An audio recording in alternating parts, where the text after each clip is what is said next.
এবার ভয়াবহ ভূমিকম্পে কেঁপে উঠল ইন্দোনেশিয়া। মাত্রা ছিল ৭.৭। এতে নিহত হয়েছেন অন্তত ২ জন, হয়েছে ব্যাপক ক্ষয়ক্ষতি। ভূমিকম্পের পরপরই আঘাত হানে সুনামি। উপকূলে জারি করা হয় সুনামি সতর্কতা। তবে পরে তা প্রত্যাহার করে দেশটির দুর্যোগ ব্যবস্থাপনা কর্তৃপক্ষ।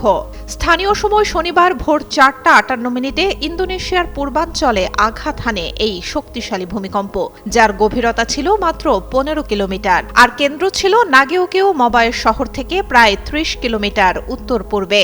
মূল ভূমিকম্পের পর ৫.৯, ৫.৬ ও ৬.১ মাত্রার ৩টি আফটার শকও রেকর্ড করা হয়েছে। এরপরে ৩ ফুট উচ্চতার সুনামি আঘাত হানে ফ্লোরেন্স দ্বীপের বেশ কয়েকটি এলাকায়। এতে স্থানীয়দের নিরাপদ স্থানে সরে যাওয়ার নির্দেশ দেয় দেশটির আবহাওয়া, জলবায়ু ও ভূপদার্থ বিজ্ঞান সংস্থা বিএমকেজি। আতঙ্কে উঁচু এলাকায় সরে যেতে শুরু করে বহু মানুষ।